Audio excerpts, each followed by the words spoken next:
Mm-hmm. Yeah, it was a really big deal. It is a really big deal. Had you heard it? Had you heard anything about this? No, no. It wasn't even Sean that sent it to me either. It was somebody had sent it to me online. I get always get like DMs where people are like, hey, have you seen this story? Have you seen whatever? I saw it. I was like, oh, that's awesome. And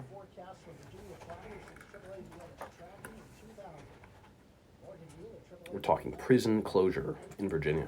have you heard anything from people inside the facilities in any of those, or from staff, or? I mean, I've heard from staff. Staff is like they've been horrified. I mean, I get more reach or outreach from staff saying they're horrified by the conditions than I do from people inside. I want to also make it. I mean, I think people will know, but I'm going to say that you have a large social media platform across. Sure. That's right. Plug me to the the elderly drive time crowd. I got my in. Pull up your TikTok, folks. Things are about to My get clock's real. not working. I keep doing it. Why can't I see nothing? Yeah. Do you know anything about your audience metrics? Is there any way to do that? Do we? I mean, Garrett, our GM, they know generally how many people are listening. We don't know like the demographics. Yeah, I don't. I've talked to them about sports. I don't know about like the show specifically. But I know they like pull a certain number from who streams it, represents like a certain fraction of the larger audience. But I don't know if that goes for live radio, like during these times or not. Oh, sure. Thank you. Here we go. Here we go. Your news radio, WINA, and your weather forecast. We see mostly cloudy skies for tonight. Expect a nighttime low of 34. Plenty of sunshine tomorrow. Tomorrow's high 45. Tomorrow night, clear skies, low 25. Mostly sunny skies prevail for Wednesday. We'll reach a high Wednesday of 50. As we look at Thursday, a few peaks of sunshine and a high of 57. Flagship station for the Virginia Cavaliers, Jim Hart, WINA News. In Charlottesville right now with Courtney Stewart.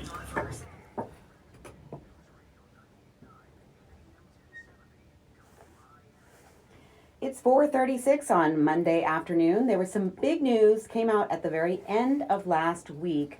The Virginia Department of Corrections announced the closure of 4 facilities, they said, to enhance public safety. Those facilities: Augusta Correctional Center, Sussex 2, State Prison, Haynesville Correctional Unit 17, and Stafford Community Corrections Alternative Program. So this is big news. And to talk about this and just think about what this all means, we're going to bring in Jesse Crossan. He is a well-known criminal justice reform advocate. He is the founder and executive director of Second Chancer Foundation, and he's got a huge social media platform. So Jesse, thanks for joining us, first time on the show, and personal friend. Thank you for allowing me to break into the world of radio. This has been a lifelong dream. Well, I'm glad to make it happen for you. So, so first of all, had you heard anything about this news coming, or did this come as a surprise to you? The specifics came as a surprise, but I can't tell you how many staff members have reached out to me saying that the conditions have been incredibly unsafe. There have been problems. It's just been incredibly concerning. And we knew that with the dropping population, they needed to close facilities. We just didn't know which one. And I think a lot of localities were competing to not be the ones closed because those localities often don't have very much economic opportunity outside of the prisons. Yeah. So I mean, yeah. So for those places, it might be kind of the only big employer. So that is okay. So let's talk. I mean, the other big piece of this is the closure of the upcoming closure of the state's only private prison. Well, and to be fair, it won't be closed. It'll be taken over by the Department of Corrections. Right. I mean, it will go under the operation of Department of Corrections. And that is huge. I mean, Lawrenceville was the deadliest prison in Virginia. It was a for-profit prison where people literally make money off the incarceration of other people. It had the lowest standards. It often had the lowest pay for staff. It was just an incredibly bad idea. Like the idea of, hey, let's have for-profit prisons. Whoever came up with that, it needs to, be reconsidered. And other states have more for-profit prisons. This was the only one in Virginia. So this and I mean, I've seen press releases come out with bad things happening. I mean, not just there, but certainly I've seen them come out with tragic things out of that. So that is also good news. This is happening under the new director of DOC, Chad Dotson. Do you think that this is sort of him starting to leave his mark? I really hope so, because if this is the mark that he's going to leave, it's going to be a really positive one. The last director was just kind of coasting on his, going along. He was on, on easy going downhill. He wasn't really addressing anything, and this has been an issue that everyone's known about, but nobody's wanted to talk about. The lack of safety, the lack of staffing, the lack of maintenance on these facilities. And so, I mean, you're closing four facilities. I mean, I think that suggests that the population is down enough that they can actually afford to do so. I assume they're not going to overcrowd the other prisons. No, and I don't know the specific numbers, but the expanded ESC, which is Earned Sentence Credit, released a number of people who had earned their release, essentially. They had to have jobs, they had to engage in programming, they had to stay out of trouble, and what it did was gave them an incentive to do all of those things, and the crime rate has actually gone down since the passage and enactment of the expanded ESC. So all the people who said, oh, this is a terrible idea, you're letting criminals out, no, you're letting reformed individuals out, and the crime rate has not been affected in any way, it's actually gone down. It's gone down. Interesting. Okay, so and that has also now enabled and this is Chad Dotson came in. I mean, we've got a Republican governor, so he is coming in, and I don't know his motivations for doing this, but this is a fiscally responsible thing to do, I would think. It is. It's incredibly fiscally responsible. If you think about the operating costs of 4 major prisons and then the contract with the for-profit prison, you're saving Virginians a lot of money, and what it's going to allow them to do is properly staff and properly train the rest. Or at least I hope that's what they're going to do with the savings. Okay, all right, interesting. And then, and in terms of the things, the inmate and employee safety, I mean, you spent 19 years in prison before you were pardoned by Governor Northam, and that was in 2021. So, what kinds of issues did you see in the facilities you were in? And you were not in any of these, is that correct? I was not in any of those, no. I mean, staff is there to provide safety and maintain operation. But when you don't have staff, you don't have anybody doing rounds and checking what's going on. You don't have anybody actually watching the cameras. You don't have anybody engaging to make sure that guys get out to rec. I mean, I get reached out to from guys who are incarcerated who haven't been out to rec in a month. So they're just literally stuck inside. Often there's no programming. A school is shut down because they're short staffed, so they can't open the hallways. So guys are literally just warehoused in there with no recreation, no education, no opportunity. And yeah, that makes for a really bad environment. Violence goes up. Violence against staff goes up. It just creates problems. Okay. All right, so this is a positive step. Let's take a minute. We're talking with Jesse Crossing, he's a criminal justice reform advocate and founder of Second Chancer Foundation. Also, I said at the beginning, if people didn't hear, a close personal friend.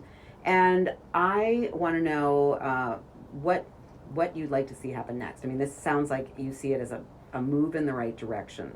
Are there things that you hope will follow this in? I really hope so. The original Earned Sentence Credit bill, or the expansion, was going to apply to everyone. Everyone is going to be eligible to receive that expanded good time. Now, that was cut in half by the legislature, so we're hoping that they'll go back to allowing everybody to have access to this, because it's been proven. It's been shown that people who do the work to earn this expanded Earned Sentence Credit, or this expanded good time, don't come back to prison. They don't recidivate. So if we expand access, we'll be able to let even more people who are reformed out of prison, save even more money, and shut down even more prisons. All right, excellent. And then the other thing I wanted to just ask you about, because we have a couple more minutes, is is it the Ombudsman office? Yeah. And so that passed, right? And that office should be created in 2024? Yeah, I believe there's already money set aside for the first year for the creation of that office. And that's an oversight office. I should have described that. Sure. So that for the first time there will be independent oversight over the Department of Corrections. That has never happened. And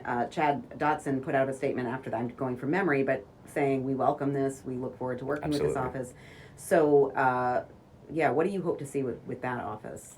Accountability. I mean, the reality is if you had an institution investigate itself, you're obviously not going to find fault, or very rarely you're going to find fault. And with more than $1.5 billion every year going into our Department of Corrections, somebody has to be watching that. Imagine if somebody was taking $1.5 billion of your money and being like, you can trust me with it. I don't have to actually be accountable or tell you what I'm doing with it or tell you how well it's being applied. Or no, it's insane. So we're finally getting some accountability out of the Department of Corrections, and Dodson's leading the way by saying, yeah, we welcome this because we want to do a better job. We want to be safer. We want to basically be more efficient. And that office was funded, I guess, at a lower level than some proponents were asking for, but it sounds like there's a possibility that it could grow and there could be more, it could be a more robust presence. Yeah, there's been some bipartisan discussion because originally there was kind of like one side that wanted it, one side that didn't. But once they started looking at the fiscal reality and saying, oh, yeah, maybe we should be checking where this $1.5 billion is going, all of a sudden there was a much greater bipartisan support for it. And I think that we're going to continue to see that, especially as we see positive changes out of the director. Okay, yeah, and then the other thing with, I mean, we've got the closure, or not the closure, the transfer of operation from private prison with Lawrenceville going under the operation of the Department of Corrections, but there are still so many subcontractors that are for profit in Virginia prisons, and that is a subject I know you talk a lot about in terms of phone. Is there anything going on in terms of positive movement with like emailing or phone calling? Sure. So we had two profiteering bills passed, but they got sent to committee. So I guess they didn't technically pass, but they were both for the jails because the sheriff's union is one of the strongest and one of the kind of dirtiest unions in the state. But then there was another one for the DOC, and the DOC was okay with it. They said, "Yeah, we don't care if we're not charging people exorbitant rates for phone calls or for video visits because we know the more family contact somebody has, the lower the risk of recidivism."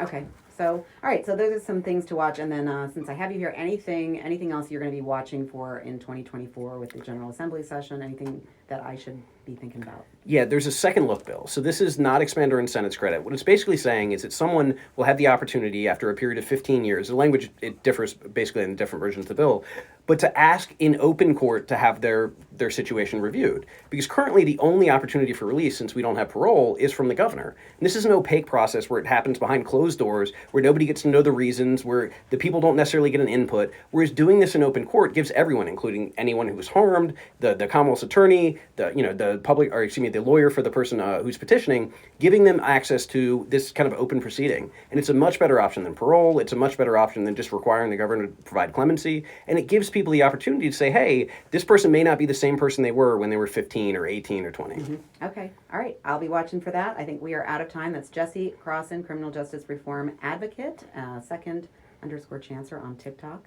And thank you so much. Thank you. This is Charlottesville Right Now. Good job. You did a good job. Thank you, guys. You did Yeah. a good job. All right.